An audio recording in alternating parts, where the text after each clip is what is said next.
looking at the advanced analytics to me is almost like taking a peek under the hood at what exactly is going on. And I am here to say that I'm going to agree. Yeah. It is time to worry about Ronald Acuña Jr.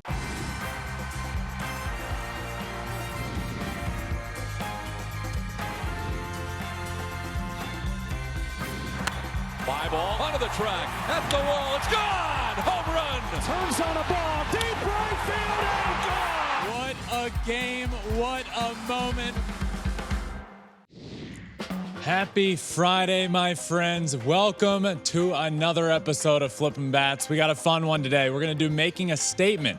Ronald Acuña Jr. Am I worried or am I not about him? We're going to do some City Connect talks. There's a lot more City Connect jerseys out. We'll talk all about those, if we like them, if we hate them, the entire concept. And also Ronel Blanco, ejected from a game for the Astros the other day and suspended. We'll talk about that. It's This Week in Shohei Ohtani news today. And Name That Team, where I have been told for certain, Alex, that I am not getting a single one. We have 3. We'll go all around the infield, where they're from. We all know the deal. I've been told I will get 0 today. I love like the morning meeting, just the immediate doubt of, Ben, this is going to be an L for you, a 0. And what did I say? As a good teammate, Alex believes in me. I said, no, you're going to get at least 2. I hadn't seen them yet. You hadn't seen them, no, but you believed in me. I believe and that's called friendship. That's called teamwork. Now that's teamwork. Too early in the show to be singing. Too early to be singing. Is it though? Is it? Yeah, good point. Do you know where that's from though? No idea. Tenacious D. Never heard of that either. Jack Black. Heard of him. I like Jack Black. What? Okay, we're gonna have a little story time after the show. Can't believe you don't know that song. I love Jack Black. I'll tell you that much. All right.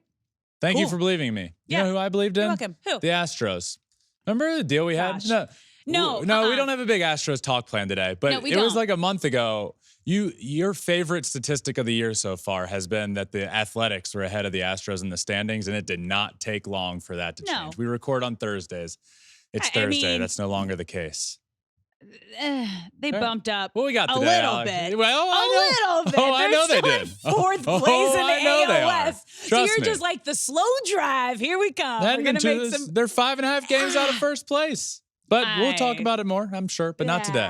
We're not going to. Little Astros talk today, but that's with Ronel Blanco. You're welcome. You're wearing a Jordan shirt, so you had to get it in. I had to. Yeah. I had a feeling that was coming. And I saw all your tweets of like people giving you credit. Like, he was right. We don't have to worry about it yet. There hasn't been a lot of he was right. It's just me sticking to it, saying whether I'm right or wrong at the end of the year, there is no denying. There is not going to be any denying that at the end of the year, whether right or wrong, I have stuck with, they will be fine. Have no fear. The Astros are inevitable. Oh, I thought you were going to say, have no fear. The Astros are here. It was right there for you. I do like that. Come on. Okay, well, let's get to making a statement, you guys. I'm going to give Ben some strong statements. He's going to tell me if he agrees or disagrees with them.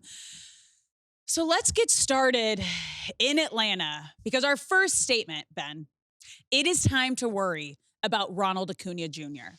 I was very ready with this statement to say the following words. Are you kidding me? It is so early in the year. We were talking about Aaron Judge the same way. Aaron Judge has turned it around. He's top 10 in the league in OPS at this point. It's early. He'll figure it out. But then I did a deep dive into the statistics, the advanced analytics, to really take a peek. Looking at the advanced analytics to me is almost like taking a peek under the hood at what exactly is going on. And I am here to say that I'm going to agree. It is time to worry about Ronald Acuña Jr. Not worry that he's going to end up being better this year. He's a good player, but he's the best player in baseball last year, him and Ohtani. And I had him winning the MVP again this year. And is he going to do that? Not at this pace. So let's talk about it. Okay. This is outside of the hood. At this point last year, he's hitting .348 with 10 homers, 26 RBIs, and 17 stolen bases. .348. 2024 to this point, .245 with 3 homers, 11 RBI, and 14 stolen bases. So the only thing even close is that stolen base number. Now, here's what really worried me.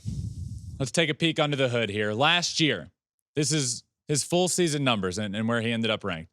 He ranked in the 100th percentile, the absolute best in xWOBA, which is, these are all advanced statistics, but expected weighted on base average, expected batting average, expected slugging percentage, average exit velo. He was in the 100th percentile in all of those. So 2024, expected WOBA, 76th percentile, expected batting average, 69th percentile, expected slugging, 63rd percentile. And that average exit velo is pretty good still in the 90th percentile. In 2023, he was 93rd percentage in barrel percentage, 98th in hard hit percentage. All of this stuff has changed drastically, and here's where it really gets me. He is striking out so much more. In 2023, he was 97th in strikeout percentage, 97th percentile. This year, he's in the 30th percentile for strikeout percentage. He was 84th in whiff and chase percentage. He's 24th percentile in that now. So those numbers can't not scare you. And if you're not super well versed on advanced statistics and how they work, it doesn't really matter. You just know he was in the 100th percentile and everything last year. And a lot of these, especially whiff percentage, chase percentage, strikeout percentage, he's dipped drastically. A lot of those in the lower half of the league.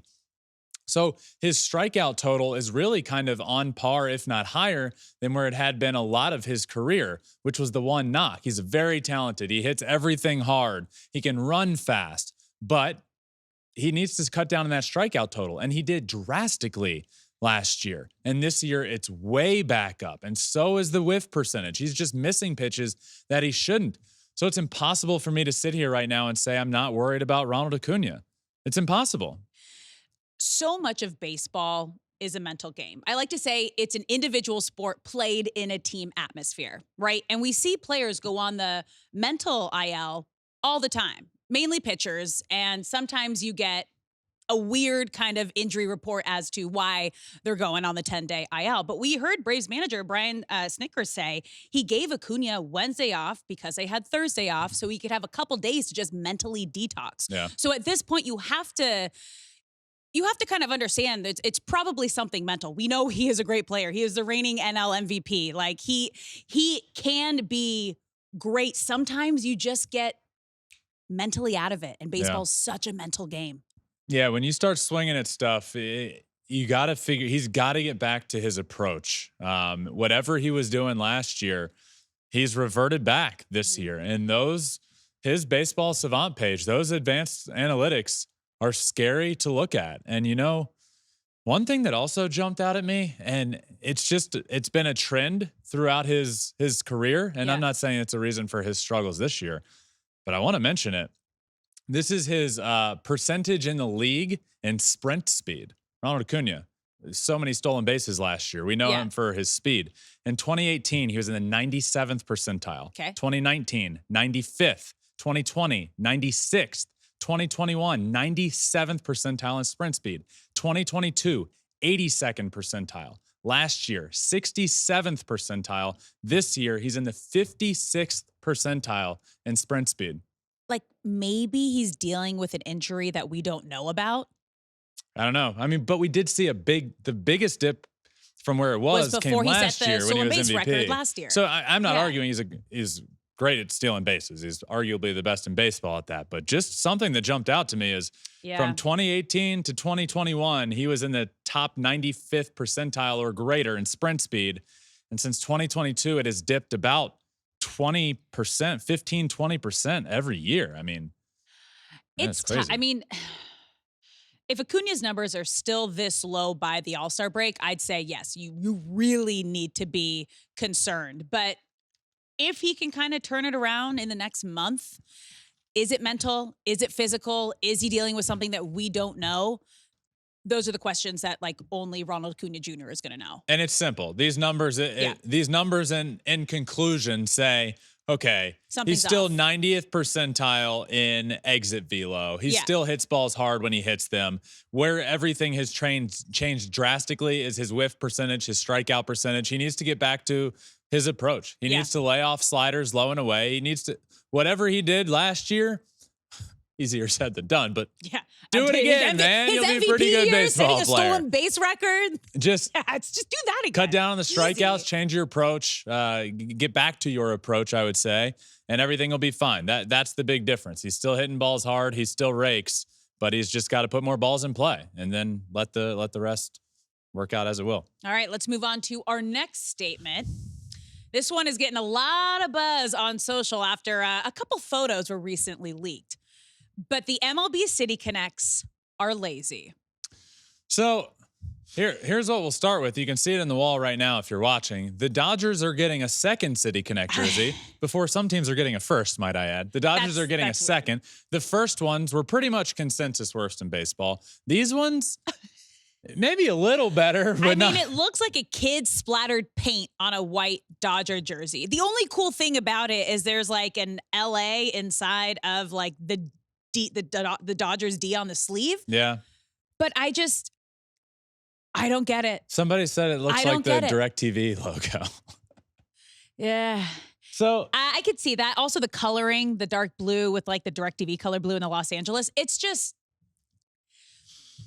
I will defend the Dodgers on almost everything. We know. This I can't. We're not This shocked. is just like there's so many cool things you can do being from Los Angeles and in the heart of Hollywood and having all of these superstars and so much culture around the Dodgers organization. And we got a spray, like not even like a spray splattered, like a paint splattered jersey. Mm-hmm. I don't get it. Here's what I'll say. I don't get it.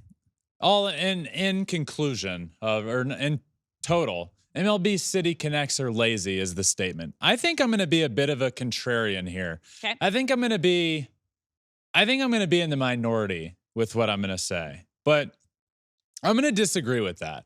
There's some that suck. Absolutely. There's some that I really like, but to call them to say they're lazy or the concept has been a failure, or the concept has sucked, in my opinion's flat out wrong. These jerseys, a lot of them it's all in the detail of the city where your team plays in. And I think when I look around the league, there are so many intricacies to each jersey that I find to be really cool. And I think I'll point at the Mets one because it's a fairly new one. And I don't think they were totally beloved by everyone, but I look at them and I think, man, if I was from Queens, if I was a Mets fan, like these are pretty cool. They have that like Gothic look to them. They have the purple outlines in places. The purple outline is for the 7-line subway that takes people to the Mets stadium. And then there's the bridges in the jerseys. So this is just one I wanted to point out with the details, but most of them have a lot of details in them that I think are really cool. So I just think to call them lazy is just people on the outside looking at the jersey as a whole and saying, boring. They could do better. But if I'm from that city, I just think there's a lot of cool parts that make me proud of say, man, I'm from this city. There's a lot of this city built into this jersey that my favorite team is going to wear.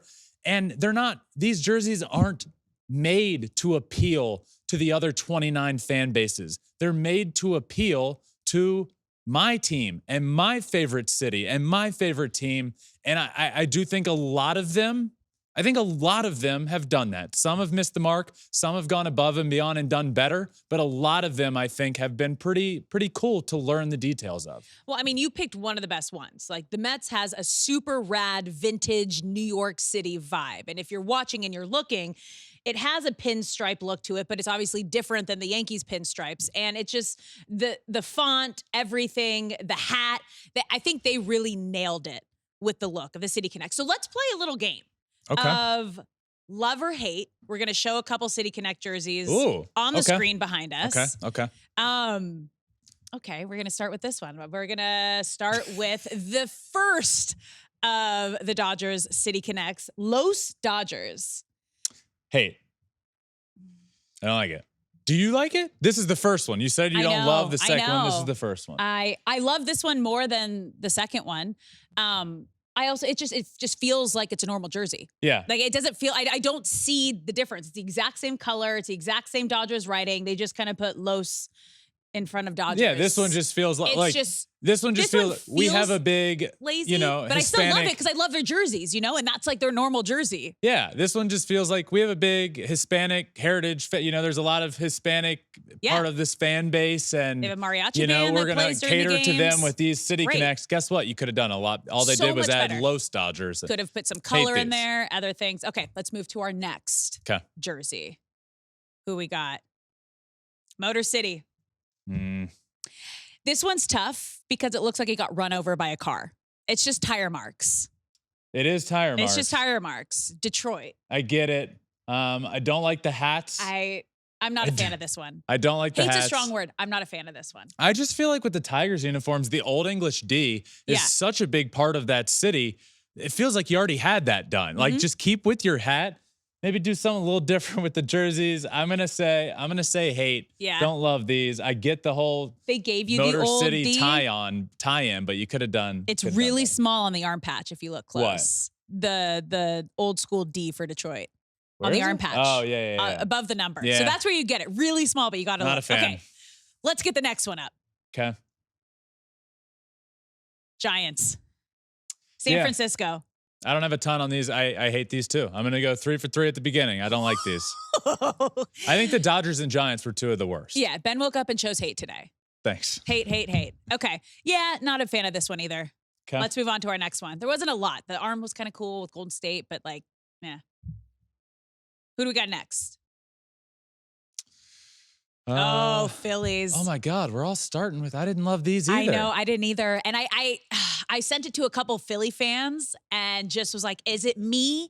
Is it like, I don't get it. I don't understand the color. The font was really weird. I don't know if you saw Trey Turner's number on the back. His 7 looked like a question mark. Like it didn't even look like a 7. It was tough. The blue was off. I would have loved it if it was more towards the Phillies, light blue that they use. So let me just say something here. What? This segment idea brought to you by producer Taylor, who notably does not like the City Connects. I come out and say, you know what? I stand up for him. And then he throws all the bad ones out at first. So I'm just like, hate. Now he's about to be like, end of segment. Good job, Ben. Yeah, done. Nailed it. Give me another one. Come on, come on. Both not a fan. Okay, another one. Pop it up.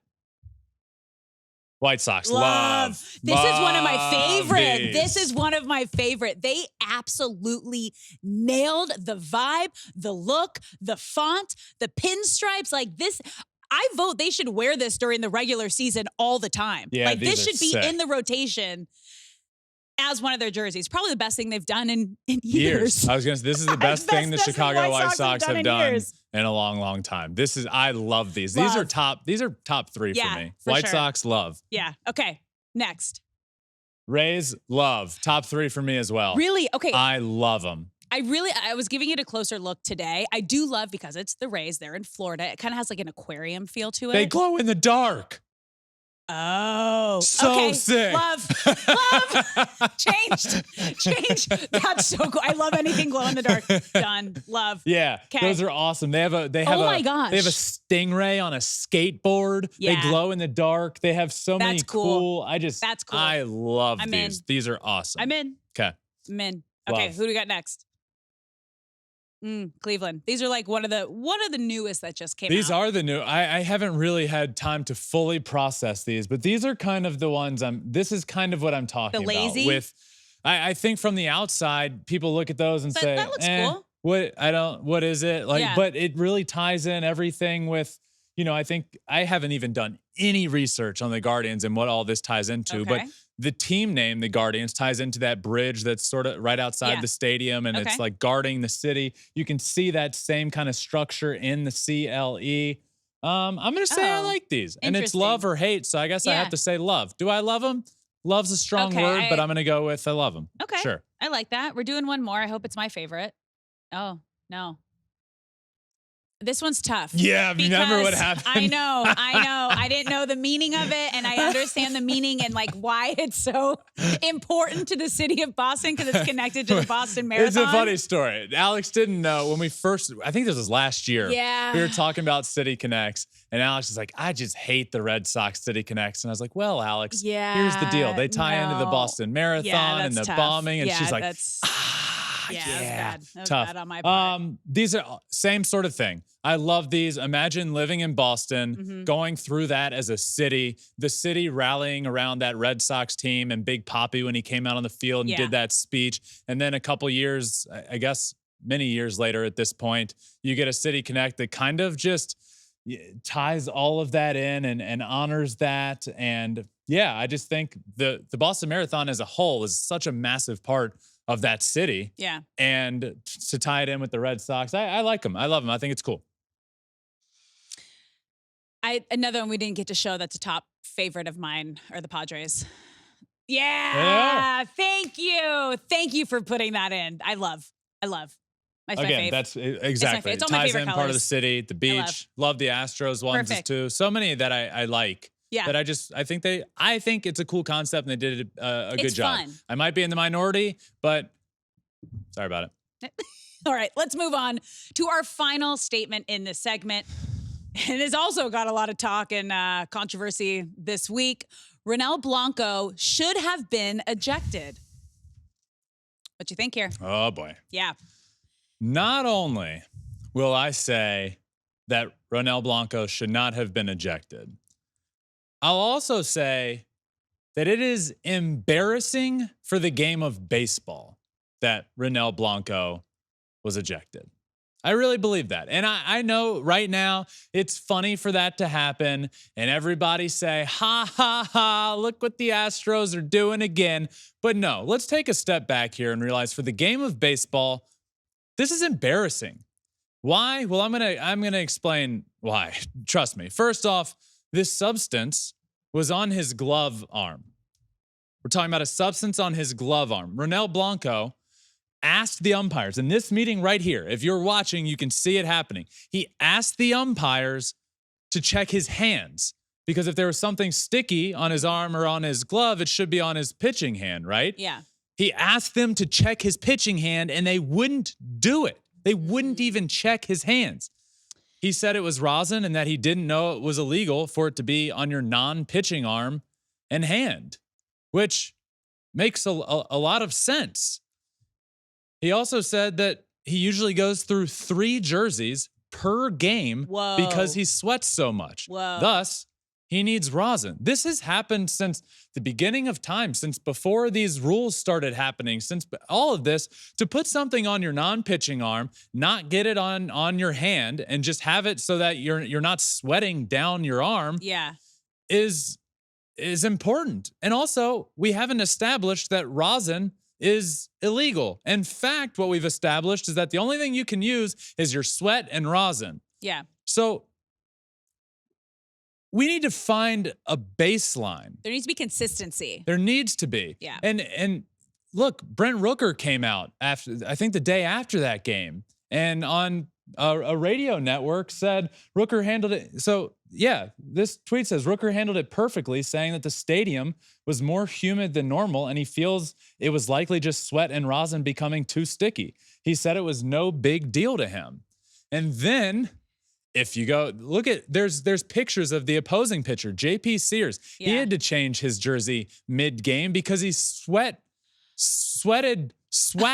He swat through the first. Look at this. Look at this. We were there during the postseason, and one of the games, the air conditioning broke, and it was like a full, like it felt like you were just like, everything was soaked, even if you weren't playing, just in the sand. So imagine being in that scenario, but all eyes on you, like all lights on you, the heat, the humidity, and also like this is what you're like, what you're told is legal if that's what you're doing. I have a hard time wrapping my head around how we've seen a few different umps do a few different things. Right. We've seen different umpires tell guys to just go get a different glove, go wash your hands, or you're going to get ejected and suspended 10 games and fined. So that's where there's an issue, especially when it's just something that we are all under the impression is a legal substance. When it's rosin, people sweat differently. Like there needs to be a code. We need to find a baseline. We need to find a consensus for 2 different things. Number 1, what is too sticky? What is too sticky? How can we figure that out? It's 2024. We have to have a better way than an umpire walking out to the mound saying, well, by golly, that's too sticky. Yeah. We just have to. You're ejected. Too sticky. Get out of here. We have to do better than that. Ooh. We have to find a way to be able to take his glove after a game Testing and test it. It's 2024. You can test anything. Yeah. Test what the substance on it was. They know. Yeah. And I guarantee you by now, they know they were wrong. They know, okay, sure, it was sticky. And the umpire came out and said it was the stickiest I've ever felt since we started doing this. Well, that's fine. Maybe it was more humid than any game you've ever done. Maybe he needed more rosin because he sweats through 3 jerseys a game than he's ever done. That doesn't mean that it was necessarily illegal, and you wouldn't even check his hand, which to me is an ego getting in the way, saying, no, this substance is too sticky. Well, why don't you check my pitching hand where I touched the baseball with? So that's number one. Okay. Number two is, what are grounds for an ejection? Because Ronel Blanco's glove was apparently too sticky, and he was immediately thrown out of the game. Let's go back to Domingo Germán, who was told that he had too sticky of a substance on his pitching hand, by the way. Too sticky of a substance, needed to go wash his hands and change his glove, and was allowed to come back in the game. Clark Schmidt, same sort of thing, told to go wash his hands. Max Scherzer, told to go wash his hands. Now, all of these guys aren't treated differently. Why is that the case? Is it an umpire by umpire decision? And I'm not saying that Ronel Blanco, if he was doing something too sticky, shouldn't have been ejected. What I'm saying is we need to find that baseline and find a baseline for grounds for an ejection and say, okay, if a substance is too sticky and it's on their hand, ejection immediately. If a substance is too sticky and it's not found on their hand, but it's on their glove hand or glove arm or glove, the consensus is go wash your hands after this inning, go wash your hands and change your glove and come back, but not grounds for an ejection. And if there's a substance that doesn't meet a certain parameter, that it's not quite as sticky as what's illegal, you're fine. Please continue. But right now, it just feels like there's so many different factors. We could run into an umpire that just got cheated on by his wife and he's having a bad day and he's like, you're out of here. We could run into an umpire that found a $100 bill on the street and allows the stickiest substance of all time to continue.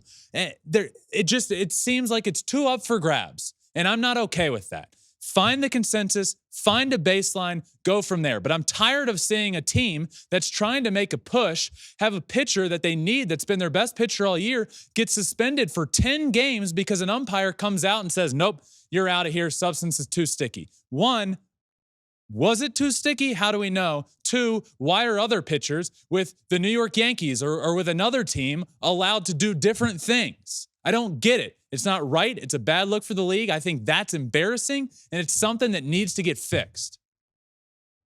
Breathe. I hope no umpires are getting cheated on by their wives. So it's just an analogy. Like, that was personal. That was harsh. Ben had to get something off his chest. All right. Yeah. Good one. That was a good one. Thank you. And now we're going to move to some positive news here because Shohei Ohtani has not slowed down this season. So it's time to give him your favorite segment. It is time for my favorite segment of all time. This week in Shohei Ohtani news, we're going to talk about how good he has been at the plate offensively, which feels like a theme in these segments. We're going to talk about another homer he hit this past week. We're going to talk about his bobblehead night from yesterday. There's a lot to talk about today, Alex, because Shohei just seemingly all but like maybe 1 or 2 days of the season, all 1 or 2 weeks of the season so far has been absolutely raking. Yeah, he has. I mean, he almost hit a home run into the water in San Francisco the other day. Like, it was the farthest point of the stadium on the walkway just before the ledge before going into the water. 446-foot home run. He's going to hit a ball out of Dodger Stadium. I hope so. Soon. I hope so. You know, this is a funny story, but I'll tell it here in This Week in Shohei Ohtani news. Let's but a couple years ago, it was 2017. Okay. World Series. I'm in Dodger Stadium with a little bit of a name drop here. but Justin was pitching. Yep. Okay, Justin's What not the game? name drop. Game 2. Okay. So I'm like super locked in the suite, edge of very last seat, bottom row of the suite on the aisle. Yeah. And I'm like super locked in. Justin's about to throw his first pitch of the World Series, and there's somebody just standing right here next to me. And I'm like chewing my nails. You know what I'm doing. Hey, freaking I'm out. like, dude, what? Get out of here. Are you kidding me? Dodger Stadium, World Series. And I finally look up, and it's Reggie Jackson. And I'm like, all right, well, joke's on me. here's Reggie Jackson. Sorry, Justin, I'm going to stand up and talk to Reggie Jackson. Yep. So he starts, long story short, he starts telling these stories of when he was playing in Dodger Stadium and when he was playing there in the World Series. And he goes, there was one game, I hit 3 homers in one game. The first one went out of the stadium over there. The second one went out of the stadium over there. What? And the third one went off that scoreboard over there. And if you don't, Reggie Jackson loves him some Reggie Jackson. Yep. He was loving telling this story, but I was loving every second of hearing it. And when I think about Shohei's homers and how far he hits the ball, I really do believe there is no doubt that Shohei Ohtani is going to hit baseballs out of Dodger Stadium. So the point of this story was to say it is possible. Yeah. It has happened. It does happen. I think Shohei's going to do it. And it might happen sooner than later. I hope so. I mean, if anyone can do it, it is Shohei. What a It's leaning that way. And Giancarlo Stanton did it, I believe. I don't know if he's the last to do it, but I know he did it years ago. I believe he was still on the Marlins, but he can do it. Shohei can do it as well. This past week, just another week of him hitting over 400. He had 429 with that homer you're talking about, 3 RBIs, an OPS of 1.145. It's just, I don't know. Like you all know I love Shohei. We've had this segment here for a long time. We obviously talk about him every week, but if you talk about baseball, how are you not talking about him every single day, every single week? This guy's now hitting 364 on the season with 12 homers, 30 RBIs, 10 stolen bases, a 1.107 OPS. By the way, he got his 10th stolen base of the season while he was sleeping.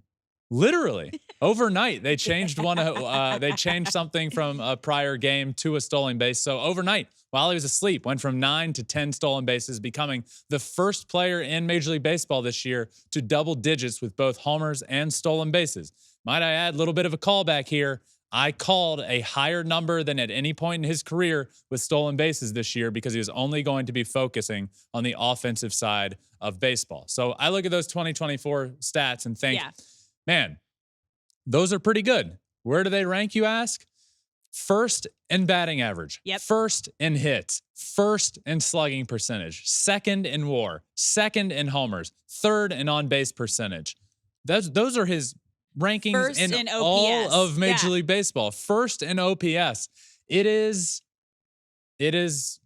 incredible. Which is why we had the conversation, I think it was last week, what does Shohei Ohtani need to do to be in that MVP conversation? Because we have never had a straight up DH win MVP. He's won as a two-way player, as a DH and a pitcher, but this is what he needs to do. What's it going to take? I was like, what are you pointing at? What am I looking at? Oh, just finish this way. End the season leading the league in hits, doubles, average, slugging, OPS. Keep doing exactly what he's doing. Yeah. And I don't know. I don't know exactly what he's on pace to hit. I know he's on pace to hit 364. That one's not hard to figure out, but he's got to be on pace for close to 50 plus homers and 50 plus stolen bases. I mean, he's got to be on pace for a 50-50 season at this point. That would certainly do it. And, I just, if you look at his numbers across the last 162 games. So I know he missed time at the end of last year, but if you were to look at his numbers as a whole over the last 162 games, which last time I checked, that's a full season of baseball. Here they are, hitting 321 with 52 homers, 28 stolen bases, a 1092 OPS, a 10.7 WAR, 111 innings pitched on the mound with a 3.57 ERA, 140 strikeouts in those 111 innings pitched, a WRC plus of 191.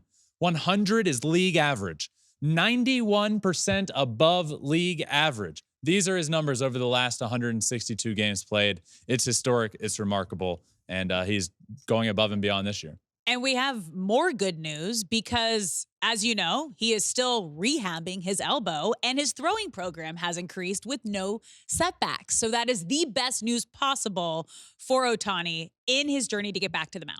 Yeah, I'm honestly, I'm not expecting. I'm hopeful there's going to be no setbacks, but his throwing program at this point has reached. He's over 70 throws from about 50 feet, and he did that the other day in San Francisco. So he keeps ramping up. That's just the natural progression of a throwing program. He's not going to pitch this year, no matter how much, no matter what people say about where his arm is, how it's responding, how his recovery is coming. He's not going to pitch this year, but it is good to see things continue to progress. I also love that photo of him. It's like, hey, guys, thanks for having this segment about me. I really appreciate you guys talking about me every week.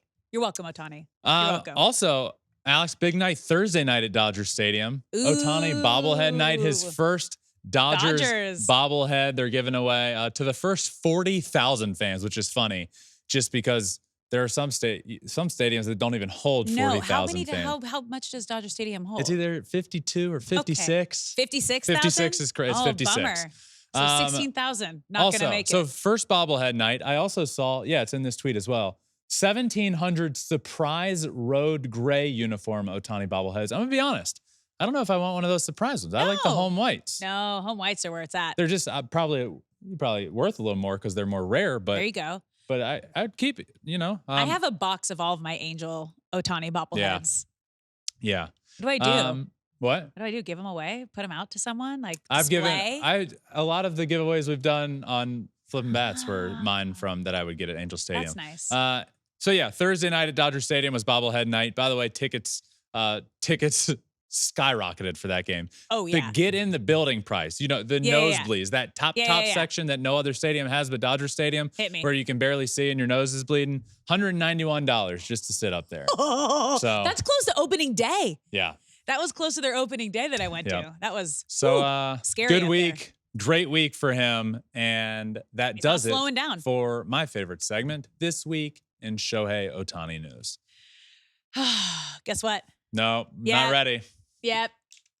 Do you have the music? Where's the music? Not only have I been told, I've also been, it has been a guarantee that I am going to get 0 and that this is virtually impossible that guys, I'm we going are 0 for playing 3. Name that team infield edition, meaning I'm going to give Ben either the name of college or high school that the player got drafted out of or the country that they were signed out of in the infield, and then he has to guess what team it is. Okay. We get a minute. Okay, you got a minute on the clock. Oh, God. Are you ready for team 1? I think I'm going to embarrass myself, but yes. Hey, hold on, Tio. You need to have some confidence going into this. If you are going to win something when people are telling you can't, what you have to do is you have to change your mindset, tell yourself that you can do it, and you're going to be a winner. See, let's go. I love the pump up, but I subscribe to the philosophy of undersell and over-deliver rather than the opposite of that. No, so God, we are I'm so going to really opposite. undersell here, Okay, let's go. Are you ready? Ready. Team number 1. Behind the plate, Venezuela.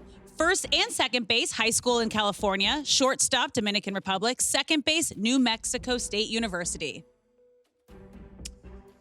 Okay, Venezuela behind the plate. It's not Salvi because shortstop would be Bobby Witt, and it's not him.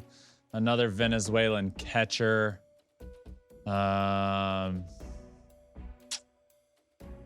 Venezuela behind the plate. This is tough, man.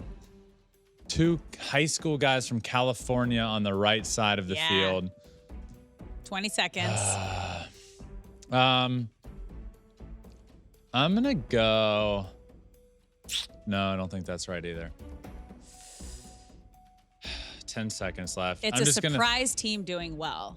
I don't know. 5. Come on. I'm gonna go with the well, they're not doing well. I was gonna go with the Marlins. No, the Marlins Brewers. were gonna be my guess. Brewers. The Brewers. Yeah. Okay. I thought that was gonna be an easy giveaway. Willie at short, Turang, Jake Bowers, Joey Ortiz did not know New Mexico State. William Contreras. Dang. Yeah. I feel like there's a world in which I could have gotten there, but not in a minute. All right. 0 for 1. Okay. Well, let's change the mindset. Okay, let's get a little more positive. Okay. And let's get team number 2. University of Miami, University of San Diego, New Mexico State University, Dominican Republic, and University of Houston. Name that team. So, the one... No. I don't know why my mind keeps... What's the first base is University of San Diego. Yeah, USD. Wait. University of San Diego. Yeah.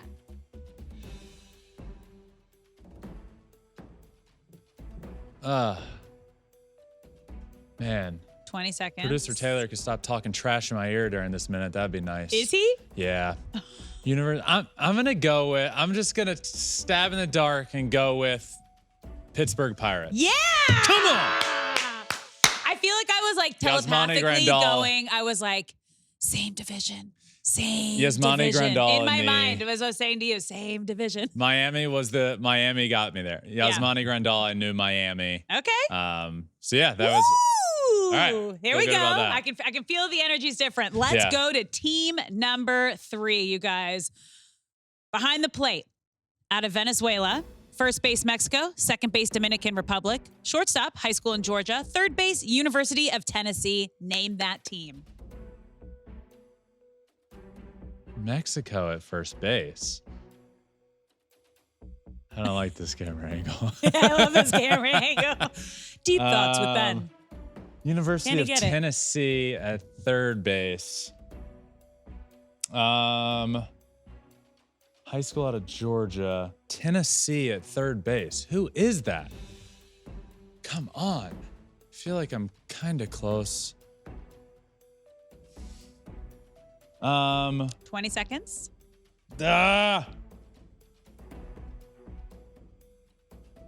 No, it's not. I was thinking maybe the Cardinals, but that's not true.